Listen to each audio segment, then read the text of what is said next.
Hello, everyone, and thank you for attending today's webinar with Streakwave and Mimosa by Airspan. I am joined by David Stiff, VP PLML, and he will be addressing today's webinar topic on Mimosa's A5x. You should be happy to know that Streakwave currently does have them in stock. So please go ahead and go grab one right now. The A5x is their new 2x2 5 gigahertz access point that is built for short to long range pole and tower PTMP applications. This webinar is being recorded and we can replay it on our YouTube channel afterwards. We love to hear your questions, so please type them in the Q&A section and we'll get them answered at the end of the presentation. David, go ahead and take it away.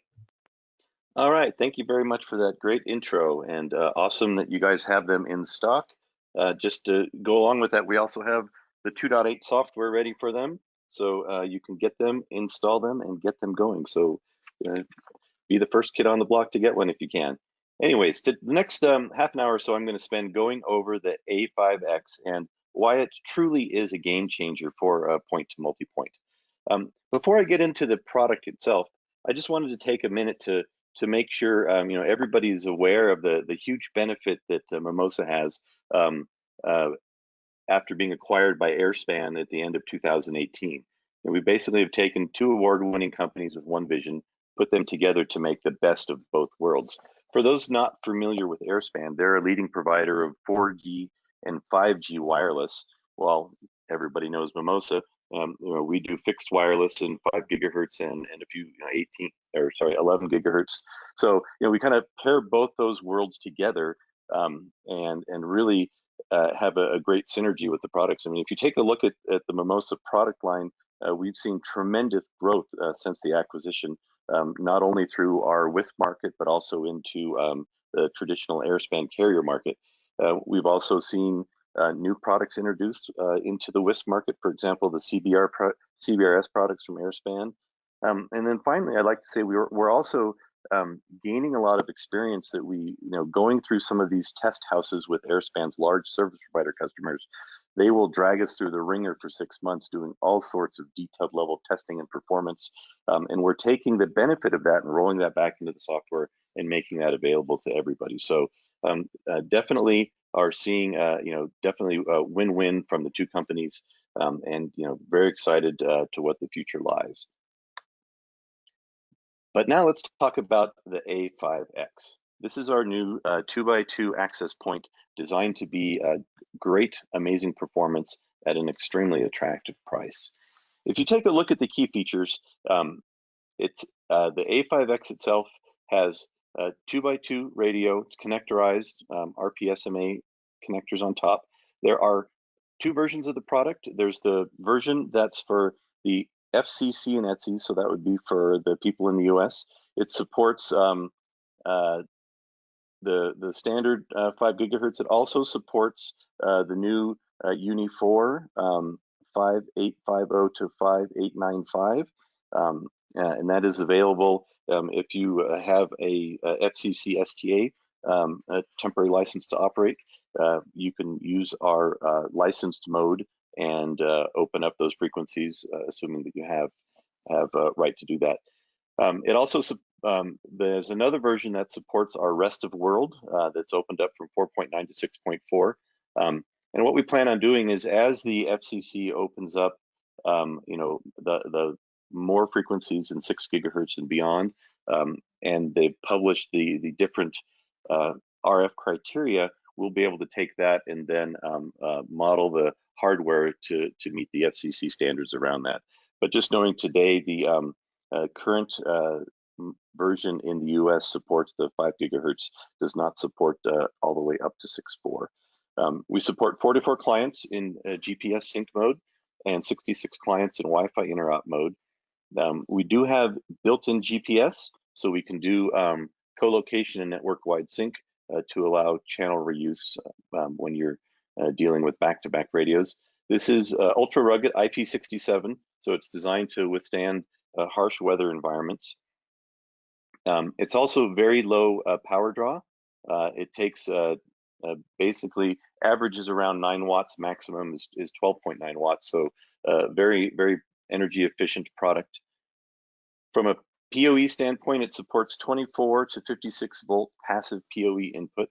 Please note that with the shipping of this product, we do not include the PoE with it, nor do we put any hose clamps on. We're finding that there are a variety of different ways people want to power these, so we're letting people get their own power supply options with this.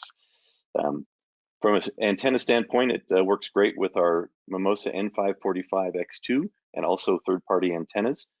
If you look at the back of it, which you can't really do on the screen, it's got an integrated rocket mount on the back. So if you've got antennas that have the rocket mount attachments, this will clip right in there and securely attach to the antenna. And we always recommend using this with a NID. And as I said, the hose clamps are sold separately. So this is generally a great product. The max output power is 27 dBm, so very, very, very full featured product. In addition to the full features, this has incredible performance. With the addition of 2.8 software, we've introduced 2 new TDMA splits. So we have our existing 50-50 split, which means the timing protocol is used to deliver half the available bandwidth down and half the available bandwidth up. We've also introduced one called 6733 that uses 67% of the downstream and 33 up. And we have also introduced 75-25 modes. So the aggregate we're getting with the A5X and 2.8 software is around 732 megabits per second, which is pretty blazing fast. And then take a look at on the far right, the 75-25 traffic split. We're seeing 550 megabits per second. That's over half a gig of IP UDP traffic being delivered downstream to a client. Now, mind you, this is a marketing test. We've got a single client, but still it gives you the idea of the maximum performance on this. But very, very happy with the performance that we're seeing, and I think you'll thoroughly enjoy the new traffic split capability that we have. By the way, that new traffic split feature is also coming out in the 2.53 software version for the A5 and A5C as well. I put together a rate versus range chart. This allows you to see from basically 1.5 kilometers out to 30 kilometers what type of performance you could be expecting. This is done with an A5X using an N545X2 to a C5X with the N5X25 25 dBi dish using 36 EIRP. So your mileage may vary based on the different country that you're operating in. And I assumed a very low rural background noise of neg 90 dB. So this is the kind of throughput that you would expect between the A5X and the C5. I like to put these charts out so you can get an idea of how's the performance at distance.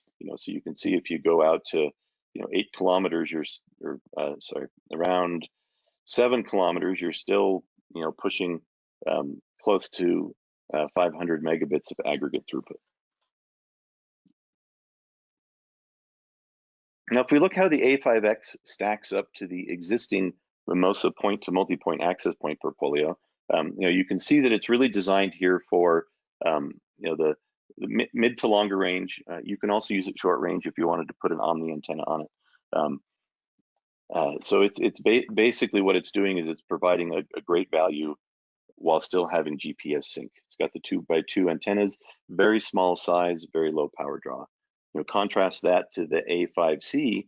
The A5C is going to give you 4x4 antenna configuration with the added benefit of an extra 3 dB from beamforming. So this is going to be, the A5C is still the longest range possible solution. If you need long range, you need to fight with interference. So it's a great solution there. And then the A5 is our shorter range solution designed for micropops with an integrated antenna. It's a nice discrete design for customers that just have locations where they can't deal with the visual issue of having a radio and an external antenna. So that's really where it fits in. But again, you'll see as I go through the performance that the A5X is really an incredible performer when you compare it to the existing portfolios at a great value. As I mentioned, the whole portfolio does 4.9 to 6.4 gigahertz. The one note here on the A5X is that the FCC ETC version is limited to 5150 to 5895 in hardware. once the new FCC rules come out, we'll be able to spin a new version for that. So taking a look at the comparison, it's kind of an eye chart here, but you can see the things in bold that are different on the A5X. So, so really, you've got a 2x2. It's got RPSMA connectors. Throughput is still the same, 866 megabits PHY, 700 plus megabits of IP throughput. A little bit lower client count on the Wi-Fi interop side. SRS is still 44. There's no beamforming on it. Power output is 27 dBm, but that's split for 2 streams, whereas the A5C, you've got 30 dBm split on 4 streams. Max power draw is amazing at 12.9 watts, as I've said. It's still gigabit Ethernet, IP67, and it's a very, very, very small package. We've done an incredible job on our engineering team to basically take an A5C and greatly reduce it and drive some of the cost out of it. Taking a look at the software side, you'll also notice that it's very, very feature rich. There's a few things that are different, but it's got all the traffic splits. It's got GPS sync. It doesn't support Q&Q, but it does per SSID, per client VLANs, management VLANs. It's got all the spectrum management, the per client rate limiting, QoS features, all the radius features that are on there, access control list. It does very simple access control list. They're not quite as extensive. Cloud support. And then finally, it does not have the 2.4 gigahertz management access that people like to be able to use to get into it remotely when it's up on the pole. But from a general feature point, I think you'll be very, very pleased with the feature set the A5X has, and especially when you see the price. The software that we just released today is version 2.8. So 2.8 is our new point-to-multipoint release that supports the A5X and the C5 versions, C5, C5C, and C5X that you have connected to it. Please note that the A5 and the A5C are on the 2.5.x train. The A5X is now at 2.8. So if you've got a mixed deployment with A5Xs and A5Cs or A5s, you're going to need to run 2.8 on the A5X and the corresponding C5s, and 2.5 on the A5Cs and corresponding C5s. It's a little bit confusing, but we've made this new software train available with some great features. They'll also be pushed into the 2.5 train. So just a quick summary of the features in 2.8, because we have been doing a lot of work on building out some great features. Obviously, it supports the A5X hardware. We have the new traffic splits we've talked about, 50-50, 67-33, 75-25. We support the new UNI 4 lower band that's available. We have extensive QoS enhancements. We have the ability to now fully map, and this is one of the features that bringing in from the work we've been doing with some of the bigger carriers. Very extensible QoS where you can map both TOS and cost values into the different queues. You can also set up what type of queue will be used. Is it weighted for queuing? Is it priority queue? You can set the queue depth. So very, very extensible QoS capabilities on this. Access control list. We support IPv6, SNMP v3. We've also added configurable threshold alarms.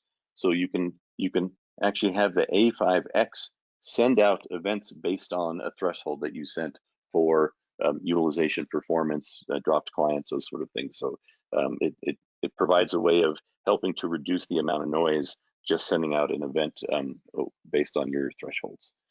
We also have a new feature called service suspension. This is something we've been asked for by a number of the WISPs, where what you can basically do is you, on the C5X or the C5 or the C5C, you can disable internet service on the client side. So no internet service can get through the Ethernet port on the C5. However, you have the option to also allow management traffic. So if you have a technician out there, he can still get into the C5X for any troubleshooting or remote setup. It's just it's a quick and easy way to turn off a client access without completely disabling the Ethernet port. So I think people will find that a very valuable feature. We've included something called client host table limits. What this allows you to do is set a limit of the number of MAC addresses that can access the C5X port on the client side. So you can set it to one MAC address. So it's basically the first learned MAC address is the only one that will work. Any further MAC addresses that get learned will not allowed to be able to pass layer 2 traffic. It's fully configurable. You can have pre-configured. You can say this MAC address is always allowed. So it might be beyond the limit of 1 or 2. There's no limit you can put on there. And this allows you, if you're trying to sell services where you only want them to have 1 or 2 devices connected, you can actually now limit that at the C5 hardware. So I think you'll find quite a bit of value for this. You can also whitelist and blacklist MAC addresses too. You can say this MAC address is never allowed to connect through this. We've done some great improvements to our zero-touch provisioning. We've added the ability, if you're using a DHCP server that supports option 67, you can have the DHCP server provide the location of a config file. So when the C5 requests its IP address, it will also say, here's the location to pick up the file. And in that file, there's a whole series, much like with Radius, where you can configure operational elements and provision the C5. So it's a great way to automate this, without having to do some other system. So we've just it's available for customers that are interested. We also provide Ethernet stats on the client side, so you can see how the Ethernet performance is doing in terms of utilization and errors, is to help troubleshoot Ethernet challenges. We also enable Ethernet port configuration, so you can go in and actually configure the speeds, max speeds of the Ethernet port if you need to fix it at 100 megs, let's say, or fix it at a gig. We've provided what we call MDNS GUI access. You can basically type in the part of the MAC of the radio, and it will automatically get you to the GUI if you don't know what its IP address is.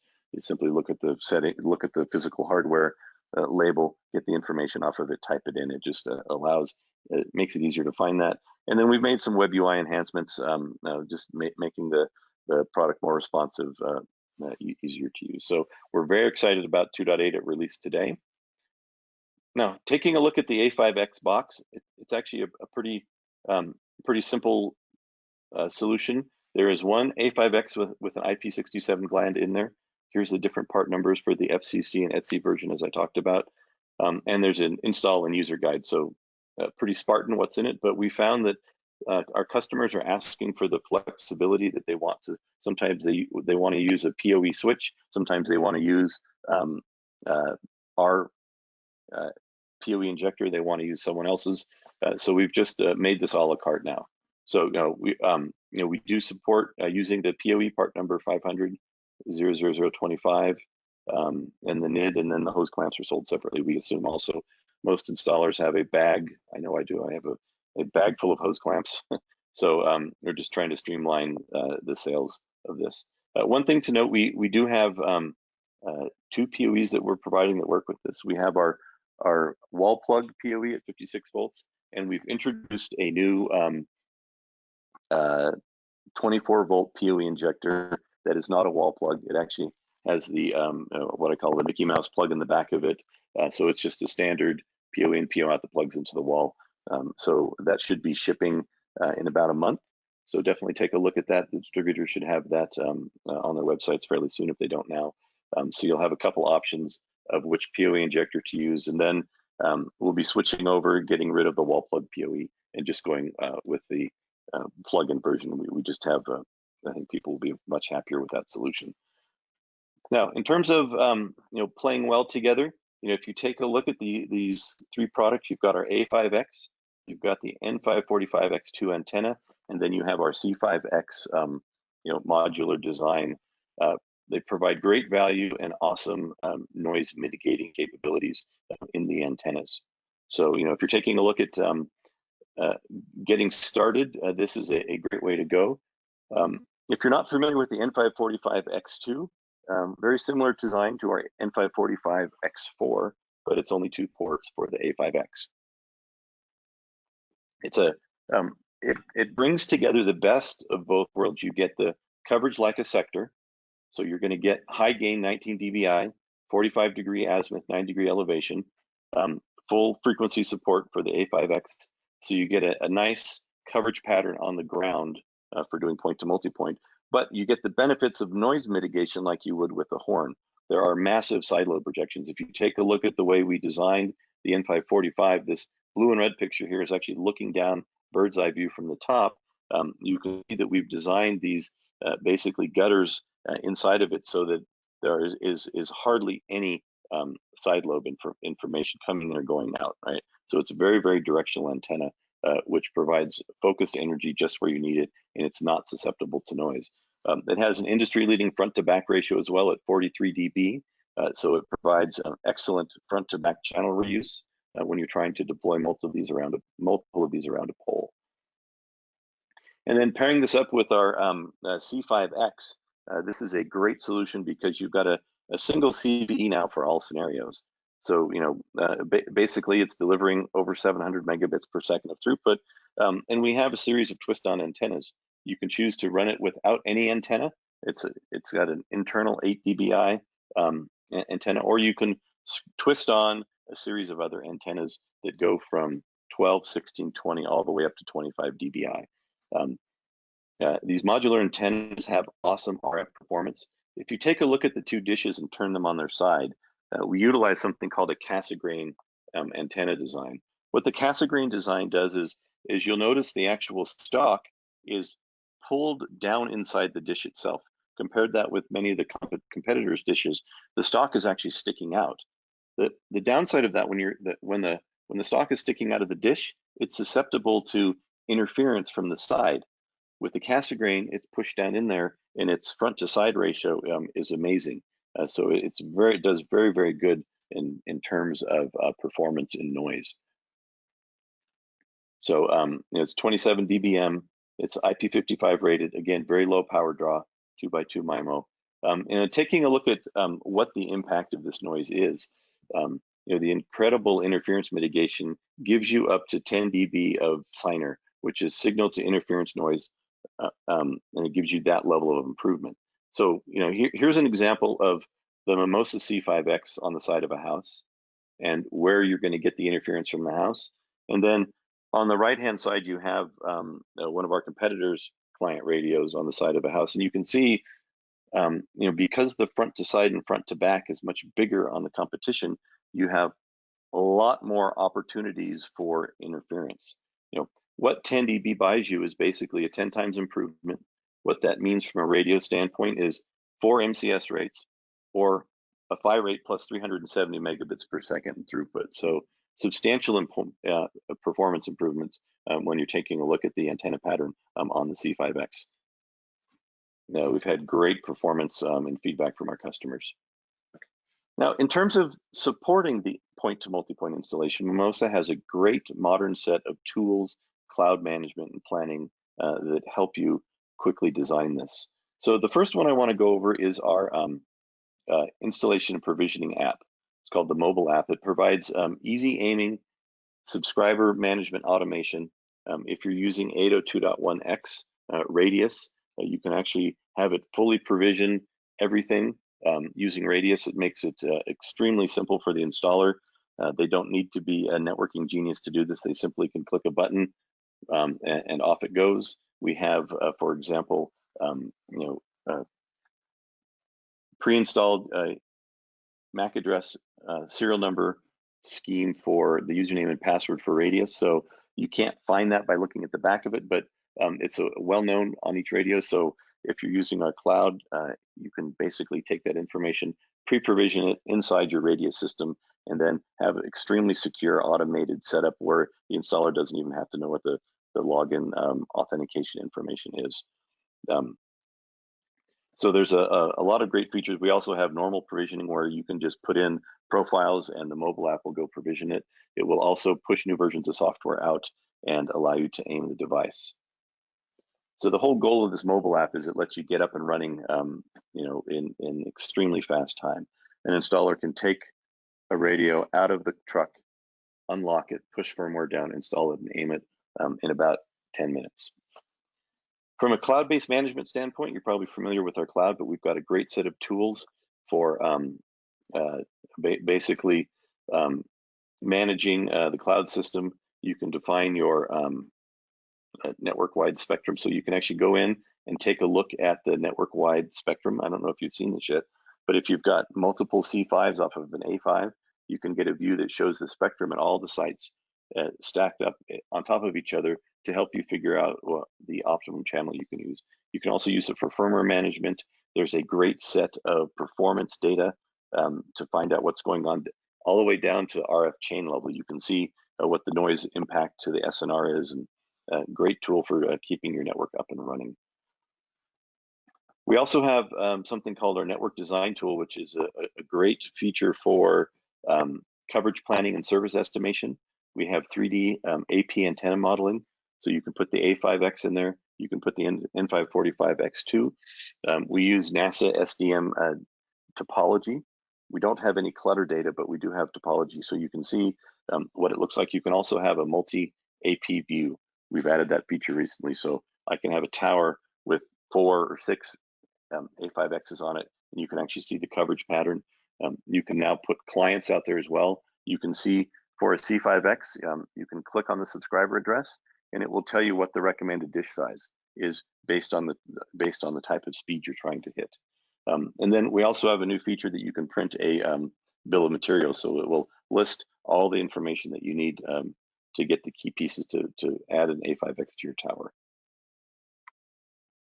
The 3D topology coverage is a great feature. Here you can see is an example I was talking about.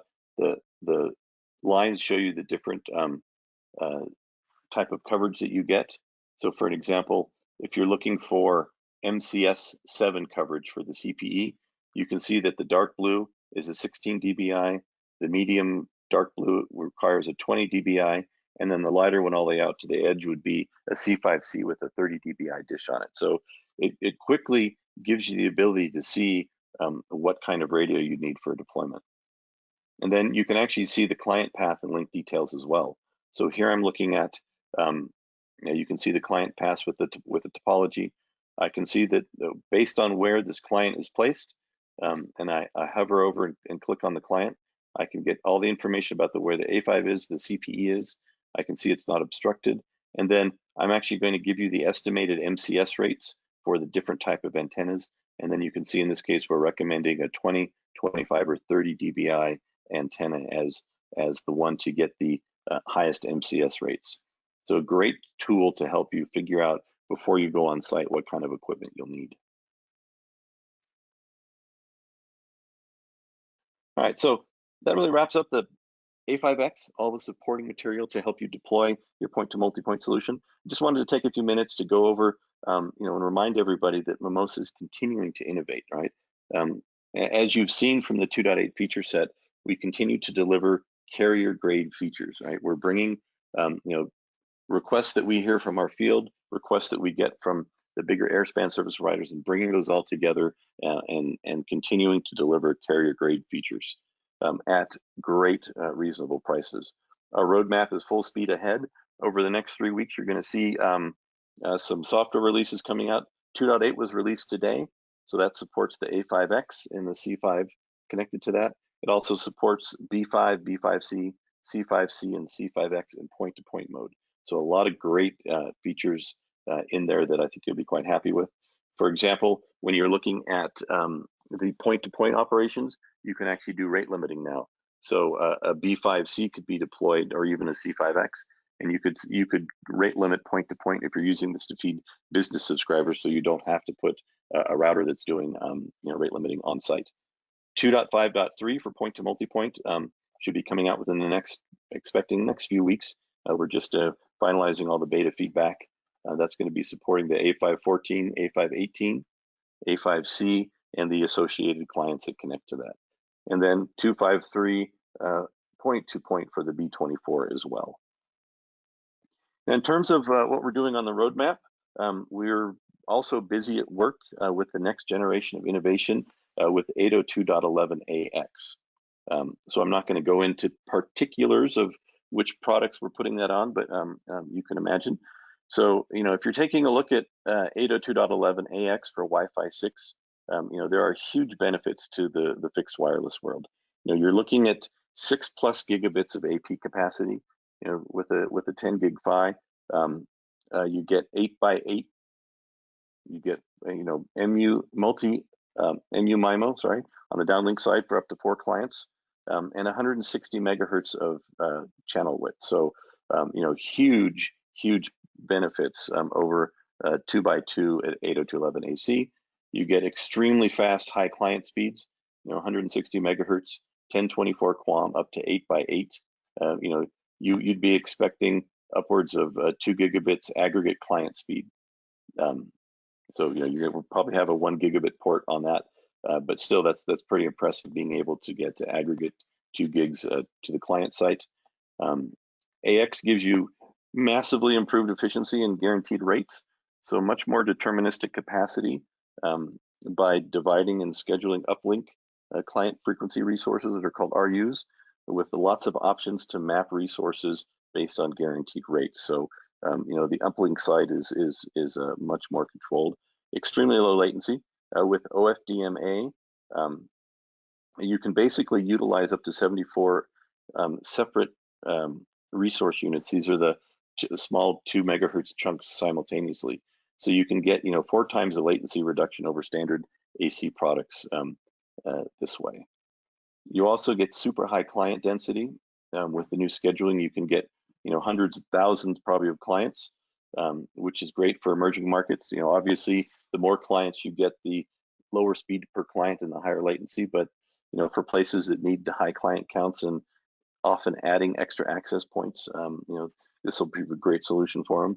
We also get dramatic interference improvement, interference mitigation. This is the OFDMA 2 megahertz resource units I talked about. They can basically be used to mask around noise. So imagine, the common concern is, hey, I've got 180 megahertz. How in the world can I find a free 180 megahertz? Well, you don't actually need to. You can actually go through and comb out some of the resource units that are noisy and not use them. So it allows you to basically mix and match where you need to use the frequency and where it's busy within that channel. You don't have to use the entire channel. Between that and beamforming, we do anticipate probably a 10 to 20 dB signal interference to noise improvement. So we're extremely excited about the interference mitigation capabilities that AX brings to the table. And then finally, as the FCC opens them up, we've got the new Uni 4, 5, and 7 bands, that will be available. And as the FCC publishes the rules, we'll be able to get our radio hardware tuned up so it matches those. So extremely excited about that. So that's a little peek into what we're looking at in the future. So I just want to end before we get into QA. Just a reminder that Mimosa's A5x access point is out. It's available for purchase today at Streakwave. So if you're interested, go buy some and try them out. It's an unbeatable value in a small package. You've got industry-leading extended frequency for the rest of world product, not available in the US right now. 700 megabits plus of IP UDP throughput, as you saw from my performance charts. Ultra rugged IP67. It's got a great new gland installation on it that makes it really easy to use. It's got AGC to combat in-channel noise and help fight that when you've got the available power. It supports GPS sync so that you can use channel reuse, and it's, as you've seen, fully featured. So all in all, an unbeatable value in a small package. I think you'll be impressed when you see how small this radio actually is. So definitely, please go out and buy them, start using them. We've got the software ready to download on them today. And with that, I think we're going to go ahead and open this up to questions. We've got some time left. Yes, thank you, David. There were some questions that were coming through during the presentation. So someone has more of a scenario. They wanted to know if you can go over the DFS features on the A5X, because they currently they live in San Diego, but their radar isn't detecting. So they just wanted to know the DFS band. Oh yeah, so we support the the FCC enforced DFS bands in I think it's Uni 2 and Uni 3. I don't off the top of my head have all of them, but so with the wide range of support, if you're using a DFS band, by law, if you have to wait 60 seconds before you can transmit on it. And if you hear a radar pulse, you have to vacate the channel for a specific period of time. So what our radio is designed to do is when if you're operating on a DFS channel, because often they are clear, they're not up in the heavily congested Uni 3 part of the frequency. It'll if it hits a radar hit, it will jump to a non-DFS band to provide service, and then it will eventually try to get back there. And there's some good information on our support side of how that works, but we're definitely fully compliant with DFS. Great, thank you. This probably goes back to your earlier slide. They're asking, how does the new A5X really perform compared to the A5C? What are like the differences? Yeah, so that's a great question, and I had some slides on that. But the key summary here is, if you take a look at raw performance, right? The performance of the A5X is actually the exact same as the A5 and A5C. You're getting, 700 plus, as I showed on the chart. You're getting, almost 730 megabits per second of IP UDP downstream, or aggregate. And then with our new traffic splits of 75-25, you can deliver over half a gig down to the client now. And so those features are coming out on the A5C as well. So from a performance, there really is no IP difference. They both have GPS, so you can utilize co-location and frequency reuse. The big difference is that the A5X is a 2x2, so there's no beamforming gain. The A5C, with its 4x4 configuration on the RF side, you can get an extra 3 dB of beamforming. So that's going to give you a little extra distance. It's going to give you a little extra SNR to help fight noise. But from a general performance, I think the A5X is a winner here, and that's why we say it's an unbeatable value in an extremely small package. Great, thank you. So this is aside from the A5X. It's more on the B11 product. They're just asking if there will be a new firmware release. Yeah, so the B11 is, I don't believe it's in the list of firmware we're coming out with. So I would expect the B11 to probably be in these releases are coming out in the next 3 weeks. It's going to be in the feature set after that. So it'll probably be and I don't know if we're going to try to put it on the 2.8 line or keep it on 2.5.3. So we will let you guys know, but nothing in the short term in the next month, definitely. Okay, great. Another question just came through. How do you unlock the band if you have a STA on the products using the 2.8 firmware? So if for 2.8 firmware, and this also applies for 2.5.3 for the A5Cs, what you do is you go in and unlock it using United. Let's assume you're obviously USA. You use United States licensed instead of unlicensed, and you do that when you go to our cloud and unlock it, and then you type in the serial number, and it basically gives you an unlock code. You can go in and then unlock the A5X into what's called US licensed mode. What this does is it turns on support for the new Uni 4 band there, and then you have to have a permit from the FCC, a temporary operating permit to do that. So we have a trust relationship here that you've enabled that, and you have a license to operate it, but it's just done through software. If you need help, you can contact our support group. Also, if you want to turn on the Uni 4 bands on the A5C, you can contact support and we can give you the beta code 253 that lets you turn that on with the same mechanism using our software license mode. Great, perfect. Well, looks like that's all the questions that we have and the time.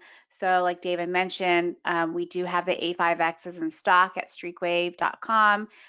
So go ahead and get your A5X while supplies last. David, thank you again for your presentation. If there's any last minute things that you wanted to add before we leave, please go ahead and do so now. Yeah, just one more thing. We actually make these not in China now, so we've moved our manufacturing to Malaysia to help get around all the issues with tariffs and importing stuff from China. So we're going forward. We're going to be manufacturing everything in Malaysia. So I think you guys will be quite happy with that. You won't have to get hit with any of those issues. Perfect. Thank you. I guess that will conclude our presentation. Again, this webinar was recorded, so we'll make sure we share this with everybody afterwards. You will receive an email with a link to our YouTube channel, and then you can go ahead and replay it. Thanks, everybody. Thanks. Bye.